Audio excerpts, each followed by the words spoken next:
Want to know why? Ask how. Howard the Humongous. Let's recap. In 1969, butterfly scientist Paul Ehrlich predicted apocalypse. By the 1980s, he said, we humans would be blasted by a population bomb. Because of our unchecked population explosion, the number of people would grow faster than the amount of food. 1 billion people, Ehrlich said, would die. They would die of starvation, disease, and a lack of wiggle room. The 1980s came and went, but Paul Ehrlich's prediction did not come true. Despite that failure, Ehrlich's claims grew in popularity. In other words, Ehrlich's ideas were touted as science, but they were not. In science, you drop a hypothesis if it utterly fails in its predictions. There is, however, an area in which theories that produce false predictions grow riotously. It's called religion. For example, Jesus predicted that the kingdom of God would arrive when he went to Jerusalem for a Passover dinner. Instead of elevation into the kingdom of God, Jesus was crucified. His prediction was wrong. Then his followers predicted that the kingdom of God would arrive no later than next week or next year. But that prediction, too, proved inaccurate. Yet Christianity has survived as the leading religion on the planet.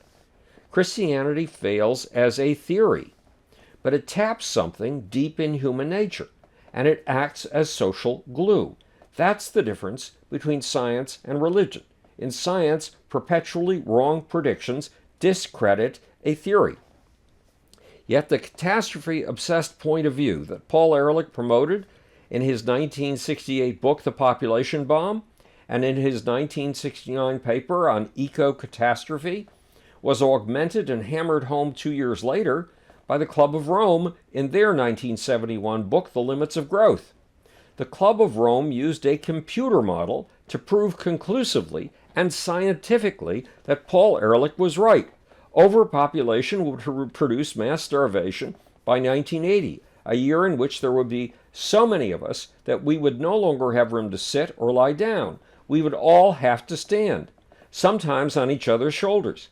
Even the Club of Rome's mathematically based, computer-verified, absolutely scientific prediction has not come true.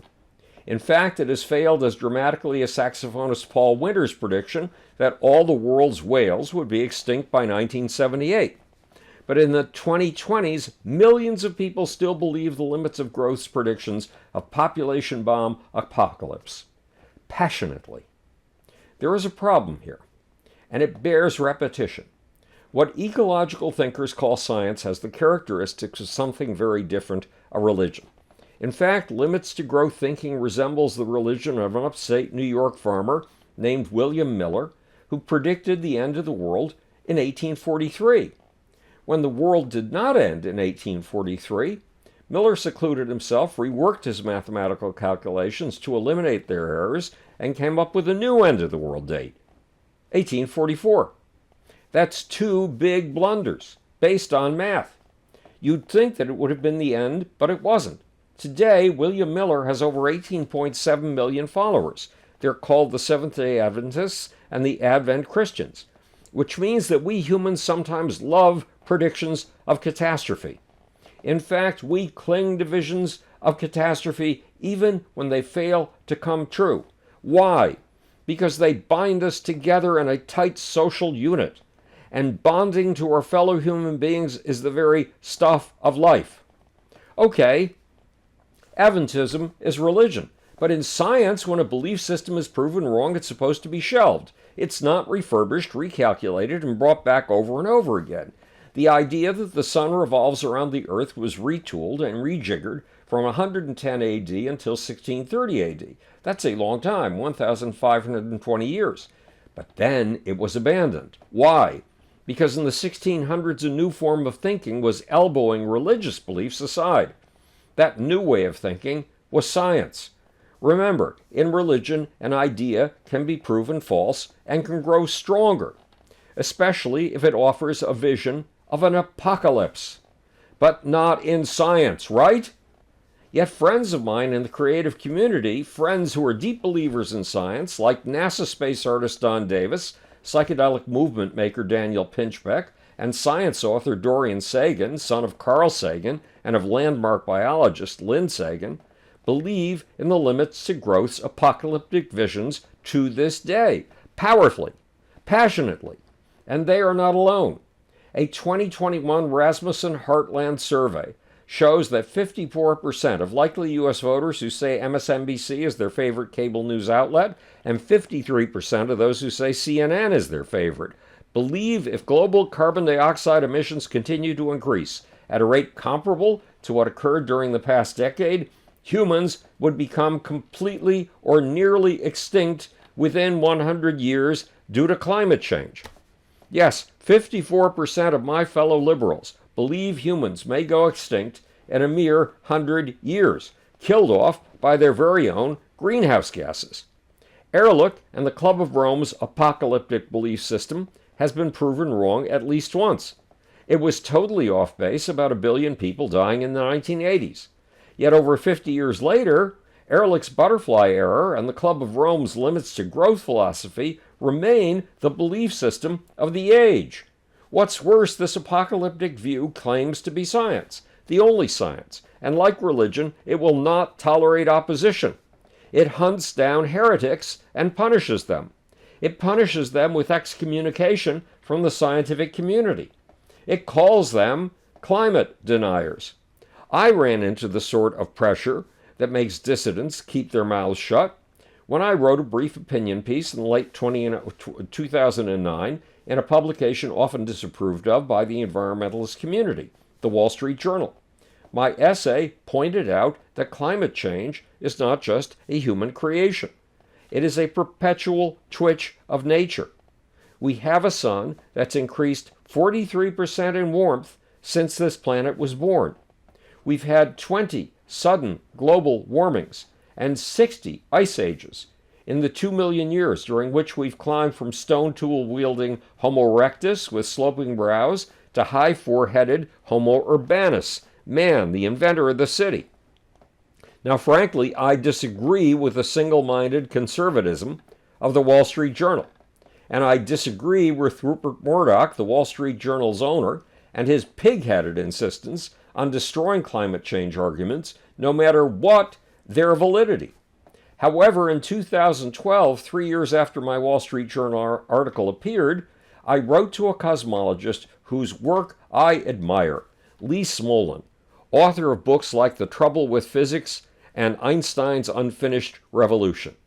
Smolin wrote back with cordiality, but he had these words to say. By the way, I saw your piece in the Wall Street Journal on climate change and disagree very strongly.